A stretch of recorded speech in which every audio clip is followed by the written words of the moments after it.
In today's Daily Health, we're taking a look at troubling new data from the CDC. It reveals sexually transmitted infections are on the rise and also show no signs of slowing down. NBC News medical fellow Dr. Akshay Syal joins us now on this. Hey, Dr. Syal, good to see you. So just how many cases are we seeing, and do we have any idea what is the reason for this uptick?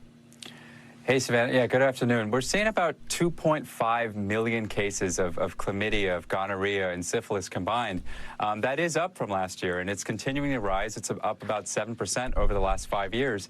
And Savannah, the one we're really worried about here is syphilis. Syphilis it's an STI that can actually cause, if you get this during pregnancy, it could cause your baby to be born stillborn or dead. And it's an entirely preventable disease with something called penicillin, a common antibiotic. So in talking to the CDC, that's the one that's really most disturbing to them right now, that rise in syphilis. But when looking at why are cases rising, there's a couple things that experts are pointing to. The first is decreasing condom use among people who are sexually active. The other thing is the rise in substance abuse right now, kind of linked towards that behavior. And the last, lack of access to healthcare and lack of access to education about how to have safe sex, how to prevent these STIs from occurring in the first place, Savannah. So what does the CDC say needs to be done to slow down this trend, to address some of those issues that we just had up on the screen? Well, a couple things. I think the first and one of the most important is really reducing the stigma around these diseases, being able to go to your doctor's office and just talking to them about this stuff.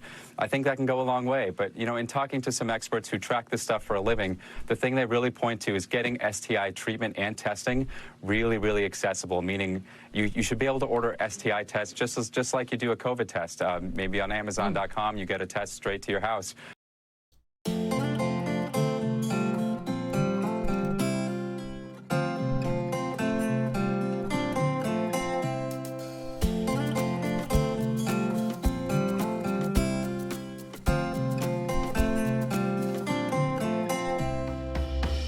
Welcome, family, to another edition of Stranger Thinking Media. This is Yeshayahu, where we bring you the gospel of Yahusha HaMashiach, Jesus the Christ, to address the problems of a modern world. Today's topic, resurrection of sexually transmitted diseases, strange plagues, part 7.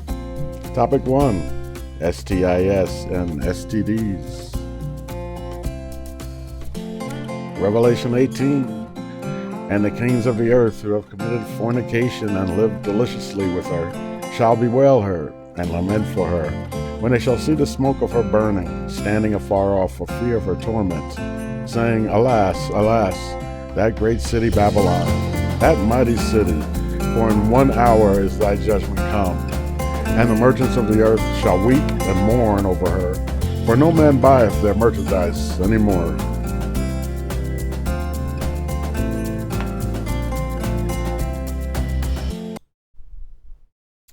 So, here we are again. Strange plagues continue. And this time, we're going to do a little something different. I know in the other Strange Plague series videos, we were mainly looking at the weather patterns and events around the world, external events. But now we're going to turn inward to internal events, internal plagues. And these are some, I'm not going to call them oldies but goodies, but things that we thought we had under control and we had kind of eradicated are coming back, and they're coming back with a vengeance. And so, when people say, hey, we're under grace, this is a perfect example, right? Yes, we're under grace, and you can ask for forgiveness for a lot of stuff. However, there is still a cost. Just because you're forgiven in the heavenly places doesn't mean you don't have to pay the price of sin. So for all of those preachers out there who preach, all they talk about is grace. Let me tell you something. You can't keep running the stop sign before you run into the tractor trailer. And that's what we're starting to see again. We have become morally debased, and no one's perfect. I get it. and we all have our sordid little pasts. However, there's a point in time where, you know, the Most High is going to come to you, and he's going to give you a choice between blessing and cursing, between life and death. As for me and my house, we choose life. And, you know, as much as possible, you know, we're still dealing with human beings, of course. So Exodus 9, and in very deed for this cause have I raised thee up, for to show in thee my power, and that my name may be declared throughout all the earth. Not hidden, not my name is so holy that no one's allowed to say it, not G-O-D, not, you know, Jehovah, not whatever, Lord, you know, Baal means Lord too. So Israel was kicked out of the promised land for worshiping the Lord, you know. He said, for to show in thee my power, and that my name may be declared throughout all the earth. And his name, when Moses asked him his name, he said, Ahaya, Ashahaya, I am that I am. And Moses comes down the mountain, and the children of Israel ask, well, what did he say his name was? And Moses says, he is that he is. Yahweh. Some people say Yahweh. Some people say Yahuwah. All the same thing, just different accent on it. So understand that he's going to get a name. His name, it's very important to him that his name be declared throughout all the earth. Make no mistake about it, my friends. That's a real thing.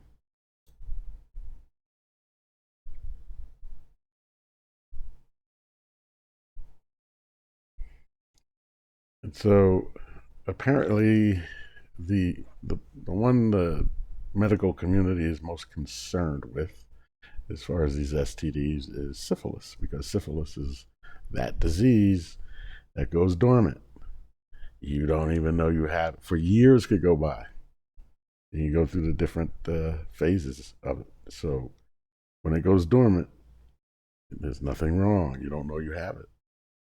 But when it reaches that final stage, it comes out with a vengeance. And if you don't recognize what it is at that particular stage of the game, you're pretty much going to die a very miserable death. I believe Al Capone died that way, you know.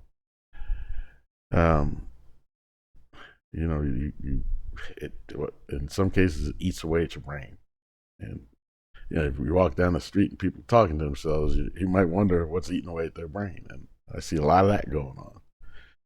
And so there might be a whole lot of undiagnosed stuff going on, and just remember, one of those 10 commandments is thou shalt not commit fornication. You have to, what is the old saying? You have to pay to play. So keep that in mind, my friends, because nothing is easy in this world. Exodus 9. And the Lord, Yahweh, said unto Moses and unto Aaron, take to you handfuls of ashes of the furnace, and let Moses sprinkle it toward the heaven in the sight of Pharaoh. And it shall become small dust in all the land of Egypt, and shall be a boil breaking forth with blains upon man and upon beast throughout all the land of Egypt. And they took ashes of the furnace and stood before Pharaoh, and Moses sprinkled it up towards heaven.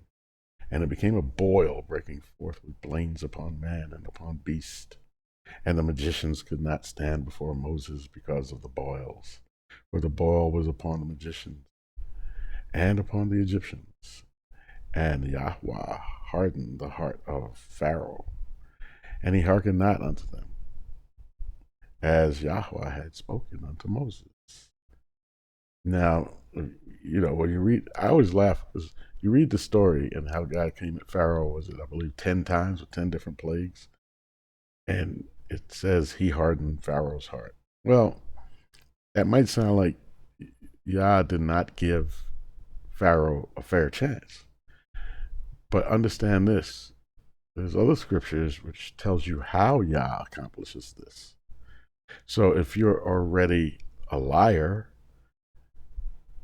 in the spiritual realm, according to the scriptures, they volunteer. They go, "Oh, pick me, I want to be a lying spirit in his mouth. Oh, pick me, I want to harden his heart." Oh, pick me, these are demonic forces, and yet they all know that it's still up to Yah whether he's going to release them or not to accomplish this task. And I forget, I might do a video on that one day, another spiritual video. But that happened to one of the kings of, was it the king of Judah? I believe it was Judah. And the demon said, "Let me be a lying spirit in the mouths of the prophets that give advice to the king." Because the king wasn't right. Had his heart been right, Yah would never have allowed that to happen. Had Pharaoh's heart been right, Yah would not have let the spiritual forces harden his heart. So that's how Yah hardened Pharaoh's heart, by essentially taking the leash off of these demonic forces and allowing them to do what they do. And they hate human beings, and make no mistake about that. If you're listening to them, they're setting you up for death and destruction if you're listening to them, no matter how small a matter it might be. I think it was Paul said, I can't remember who said it, but what a great matter a small fire kindleth, so they'll lead you down that path too. A small thing can turn into a bigger thing, which turns into a bigger thing, which next thing you know, you're in trouble. So I understand the young people today. I was young once too, and I get it. But, a lot of us have gotten by on pure, well, I don't want to call it dumb luck. Just the Most High just had a plan. He has a plan for us. But some people he will allow to go through the fire on certain things. And you don't want to go through this fire. So at the end of the day, what did King Solomon say? At the end of the day, the end of the matter is obey God and keep his commandments. And, you'll be much better off for it. So there's a laundry list of these diseases making a comeback. And don't forget, HIV is still around. Herpes is still around, and these things are all on the rise. So, the best I could tell you is, and it sounds crazy, but believe it or not, it's within you. And there was a time where, for instance, a man would not marry a woman unless she was a virgin, right? So certain things that we think are impossible today are quite possible, and was the norm not too long ago in all actuality. So just give that a thought. And after these things, I saw another angel come down from heaven, having great power, and the earth was lightened with his glory. And he cried mightily with a strong voice, saying, Babylon the great is fallen, and has become the habitation of devils, and the hold of every foul spirit, and a cage of every unclean and hateful bird. For all nations have drunk of the wine of the wrath of her fornication. And the kings of the earth have committed fornication with her, and the merchants of the earth are waxed rich through the abundance of her delicacies. And I heard another voice from heaven saying, Come out of her, my people, that ye be not partakers of her sins, and that ye receive not of her plagues. For her sins have reached unto heaven, and the Elohim hath remembered her iniquities. Remember her even as she rewarded you, and double unto her, double according to her works.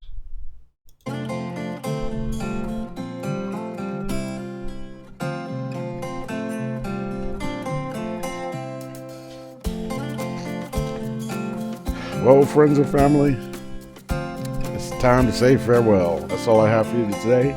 Hopefully you'll internalize some of this. I love you all so much. Thank you so much for continually supporting my content. If you did enjoy this video, hit the thumbs up button, subscribe, and turn on the notification bell. And share this with your friends and family. I'm sure they'd find it interesting as well. I'm very excited to continue this journey with you. I thank you all for bringing me certain stories, bringing them to my attention, and continually keeping me updated with certain events around the world. I very much appreciate you all. Shout out to the channel members. And may everybody have a beautiful and blessed day who's in the body of Messiah, Yahusha, HaMashiach, Jesus Christ of Nazareth. And I'll see you all on the next video. Shalom.